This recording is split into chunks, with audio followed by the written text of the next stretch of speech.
அன்பு நண்பர்களே, உலகத்தமிழ் உறவுகளே, அனைவருக்கும் வணக்கம். இது மின்னல் கலைக்கூடம் வழங்கும் தமிழ் மூலம் ஹிந்தி கற்போம் பாடம் 15. வாங்க, பாடம் 15 நிகழ்காலம் ப்ரெசன்ட் டென்ஸ் பன்மை.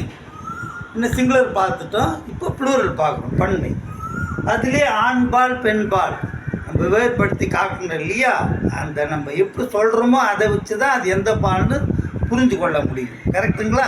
இங்கே பாருங்க, இப்போது நாங்கள் செல்கிறோம், இது காமன். நாங்கள் செல்கிறோம், அது ஆண்பாலா பண்பாலான்னு எப்படி கண்டுபிடிப்பீங்க?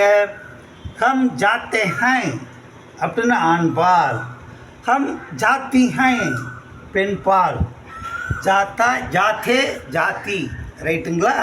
அதே மாதிரி இங்கே பாருங்கள், அவைகள் அவர்கள், இது என்ன சொல்லுவோம்? வே ஜாத்தே ஹை, அவர்கள் செல்கிறார்கள், அவைகள் செல்கின்றன. லைக் திஸ், செல்கின்றன ப்ளூரல். இப்போ இவர்கள் அப்படின்னா ஏ ஜாத்தி ஹை, இவைகள் இங்கே இவைகள் இவர்கள், இதை எப்படி சொல்லுவோம்? ஏ ஜாத்தே ஹை ஆண்பால் பன்மை. இது பெண்பால் பண்பைன்னா ஏ ஜாத்தி ஹை, ஹை. கரெக்டுங்களா? ஒரு விஷயத்தை நீங்கள் முக்கியமாக கவனிக்கணும். என்னன்னா, இந்த தும் இருக்குது பாருங்கள். தும் என்பது ஒருமை மற்றும் பன்மை என இரண்டிற்குமே பொதுவான ஒன்றாகும். இதனை யார்கிட்ட பிரயோகம் பண்ணுவோம்? ஒத்த வயதுடைய மற்றும் இளையோரிடம் மட்டுமே உபயோகிப்போம். சரிங்களா? அப்போ பெரியவங்கள்ட்ட எப்படி பேசணும்? ஆப். ஆப் என்பது பன்மைக்குரிய ஒன்றாகும். சில சமயம் ஒருமைக்கும் இது பயன்படுத்தப்படுகிறது. மரியாதை நிமித்தமாக சொல்கிறது. ஒரு உதாரணம், வயதில் மூத்தவரை, அவர் சிங்குலராக இருந்தால் கூட பன்மையாக தான் நம்ம சொல்லுவோம். ஒரு எக்ஸாம்பிள் சொல்கிறேன் பாருங்கள்.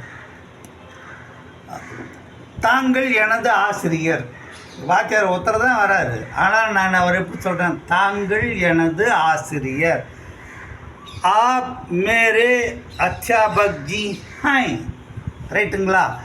இதுதான் நிகழ்காலத்தை பொறுத்த அளவில் ஆண்பால் பெண்பால் இரண்டிற்குமே செயல்பாடு எந்த இதுங்கிறத வெர்பை வச்சு தான் கண்டுபிடிக்கிறோம். ஜாத்தே ஹை, ஜாத்தி ஹை, ஆத்தே ஹை, ஆத்தி ஹை. அது மாதிரி இது நம்ம நிறைய படிக்க படிக்க தன்னால் மனத்தில் பதிஞ்சிடும். ஒன்றும் கவலையே வேணாம். சரிங்களா? நெக்ஸ்ட் கிளாஸில் பார்ப்போம்.